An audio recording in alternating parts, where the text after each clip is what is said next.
Bismillahirrahmanirrahim. Assalamualaikum warahmatullahi wabarakatuh. Alhamdulillah, Allahumma salli ala sayyidina Muhammad wa ala ali sayyidina Muhammad wa ba'du.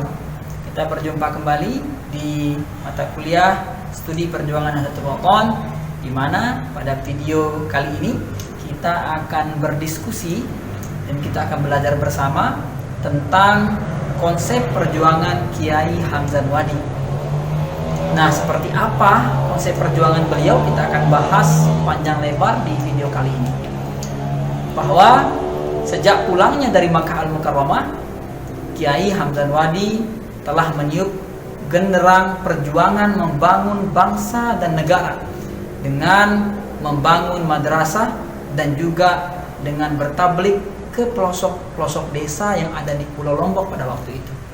Jadi jauh sebelum Negara Kesatuan Republik Indonesia ini lahir, Kiai Hamzan Wadi telah menancapkan kiprahnya untuk negeri ini, berjuang membangun keberagaman umat dan masyarakat yang saat itu masih hidup terpuruk, tenggelam dalam kebodohan dan keterbelakangan di berbagai sektor kehidupan.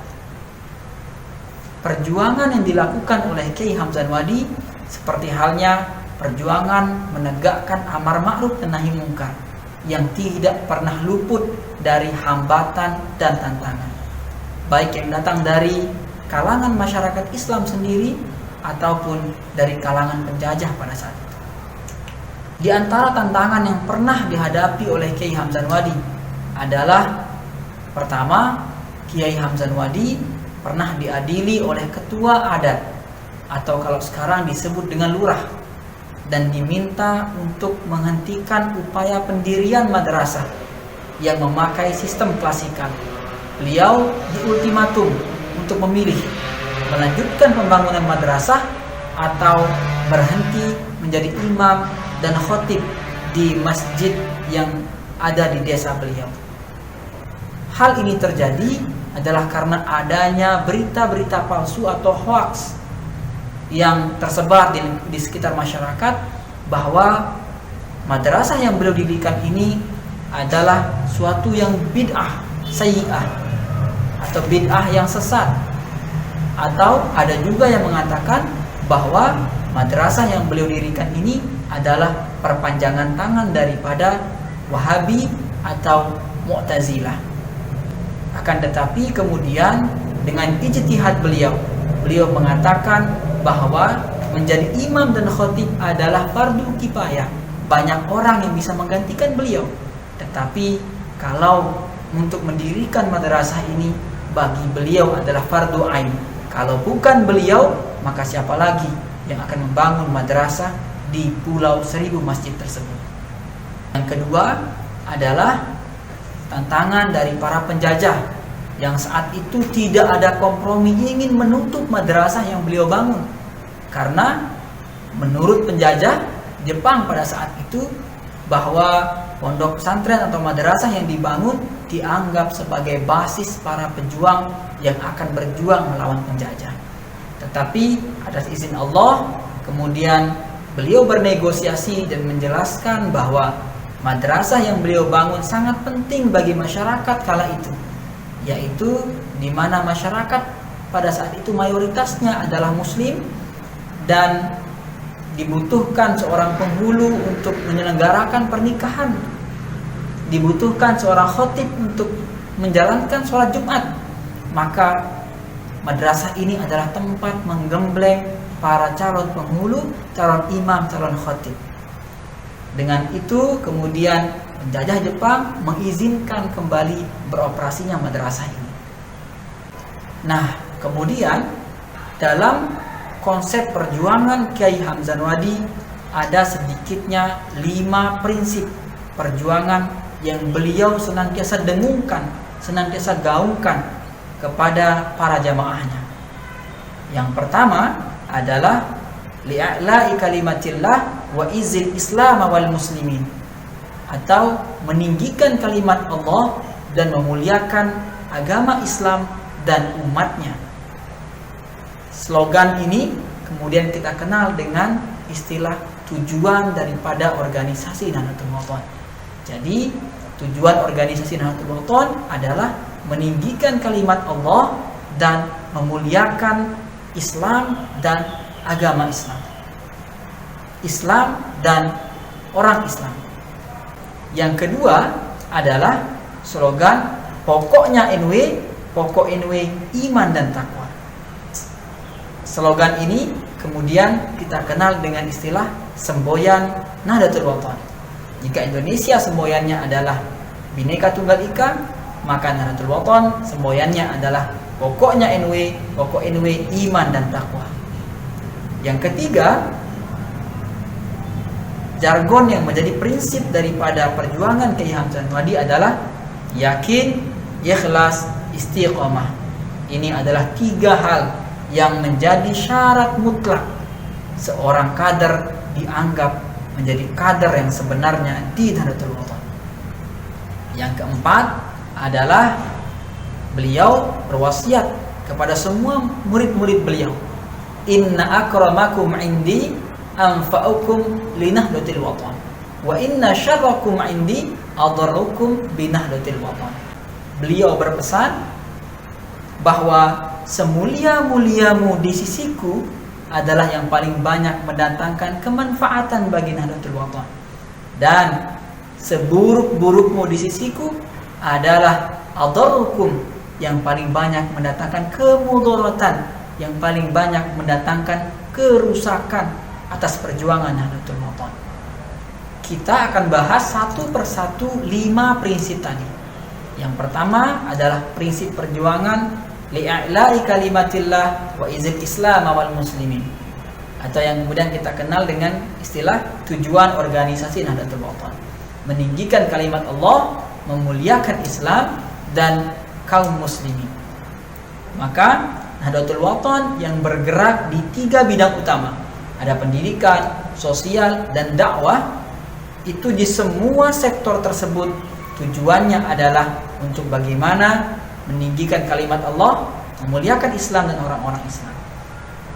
Misalnya dalam bidang pendidikan, pendirian Madrasah Nahdlatul Wathon Diniyah Islamiyah di awal-awal perjuangan beliau, yaitu pada tanggal 22 Agustus 1937, dan pendirian Madrasah Nahdlatul Banat Diniyah Islamiyah pada tanggal 21 April 1943. Itu semua bertujuan adalah meninggikan kalimat Allah dan memuliakan agama Islam dan umat Islam. Artinya bahwa pendidikan itu bisa meningkatkan kemuliaan daripada orang-orang Islam pada waktu itu, dan meninggikan daripada, menegakkan daripada kalimat Allah Subhanahu wa taala.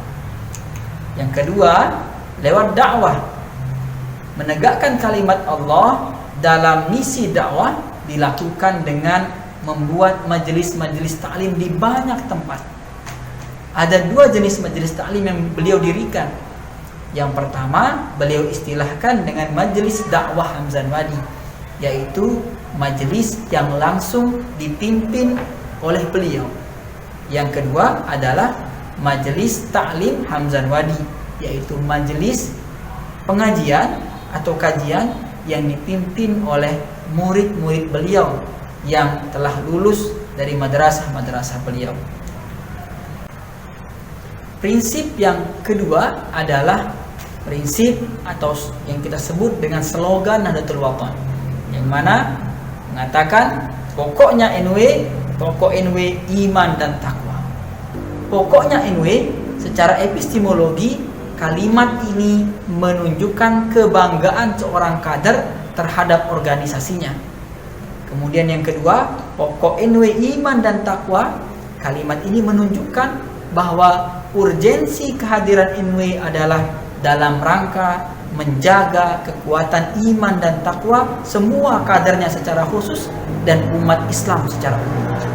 Dalam 2 semboyan ini kita harus perhatikan bahwa Nahdlatul Wathon ini merupakan satu wadah besar, yang mana di wadah ini digembleng untuk bagaimana menjaga kekuatan iman dan takwa orang-orang yang ada di dalam wadah tersebut. Maka oleh karena itu, yang harus kita kedepankan pertama kali adalah bahwa pokok NW iman dan takwa. Orang-orang yang mengaku diri kader Nahdlatul Wathon haruslah memegang teguh prinsip iman dan takwa. Jangan mengaku kader kalau iman dan takwa tidak pernah dipegang teguh. Kemudian slogan pokoknya NW adalah di bawah slogan yang kedua. Hierarkisnya adalah atau urutannya adalah kita pertama harus berpegang teguh iman dan takwa terlebih dahulu, barulah kita boleh berbangga kepada organisasi kita. Karena tidak ada artinya kita berbangga pada organisasi kalau esensi daripada organisasi tidak kita jalankan. Kemudian prinsip yang ketiga adalah yakin, ikhlas, istiqomah. Yang mana tiga kata ini menurut Kiai Hamzan Wadi adalah kunci daripada keselamatan kita di dunia dan di akhirat. Yakin, ikhlas, dan istiqomah adalah syarat mutlak yang harus dimiliki oleh kader dalam mengemban tugas dari misi Nahdlatul Wathon, baik pada aspek pendidikan, pada aspek sosial, ataupun pada aspek dakwah. Yakin itu berarti harus terrepresentasikan dalam bentuk iman dan takwa. Keyakinan itu muara akhirnya adalah iman dan takwa. Kemudian ikhlas itu berarti bahwa dalam menjalankan misi Nahdlatul Wathon ataupun dalam ibadah, melakukan ibadah karena perintah, bukan karena imbalan. Ikhlas juga berarti sikap yang sama sewaktu dicela ataupun dipuja. Tidak akan mempengaruhi apa-apa bagi orang-orang yang ikhlas. Oleh karena itu, Kiai Hamzan Wadi sangat mensyaratkan bahwa kader-kader Nahdlatul Wathon harus memegang teguh prinsip ikhlas dimanapun berada. Dan yang ketiga adalah istiqomah. Istiqomah ini berarti adalah satu komitmen yang diwujudkan dalam bentuk keberlanjutan dari setiap apapun yang diperjuangkan, baik itu berwujud perjuangan secara fisik membangun madrasah ataupun perjuangan secara rohani dalam hal ibadah. Semua kader Nahdlatul Wathon disyaratkan harus istiqomah. Yakin, ikhlas, dan istiqomah itu jika saling koheren atau bekerja sama, maka akan disebut dengan satu bentuk keistiqomahan. Yang terakhir, prinsip perjuangan yang keempat adalah inna akramakum indi anfa'ukum li Nahdlatil Wathon. Semulia-muliamu di sisiku, kata beliau, adalah anfa'ukum li Nahdlatil Wathon, yang paling banyak mendatangkan kemanfaatan bagi perjuangan Nahdlatul Wathon. Dan wa inna syarrakum indi adarrukum bi Nahdlatil Wathon. Dan yang paling buruk kalian di pandanganku adalah yang paling banyak merusak perjuangan Nahdlatul Wathon. Prinsip perjuangan keempat ini menunjukkan nilai manfaat yang menjadi tolok ukur yang signifikan dalam menentukan kemuliaan seorang murid di hadapan murabbinya ataupun di hadapan gurunya. Nah, kemudian sementara itu untuk meraih nilai kemanfaatan itu, seorang kader harus melewati 3 jenjang secara hierarkis, yaitu bagaimana pertama menjadi seorang ahli ilmi, penuntut ilmu ataupun orang yang paham terhadap ilmu agama. Kemudian yang kedua adalah ahlul amal, yaitu seorang kader harus mengaplikasikan ilmu yang didapatkan menjadi sebuah amal soleh. Dan yang terakhir adalah ahlul ibadah, bagaimana merepresentasikan ataupun mewujudkan amal yang telah dilakukan itu berbuah sebagai ibadah. Bagaimana ilmu dan amal yang telah didapatkan dan dipraktekkan itu dihasilkan menjadi wujud akhir, yaitu ibadah yang akan mendapatkan balasan di sisi Allah Subhanahu wa taala. Demikian materi kita pada video ini. Terima kasih atas segala perhatian. Allahul muwaffiq wal hadi ila sabilir rasyad. Assalamualaikum warahmatullahi wabarakatuh.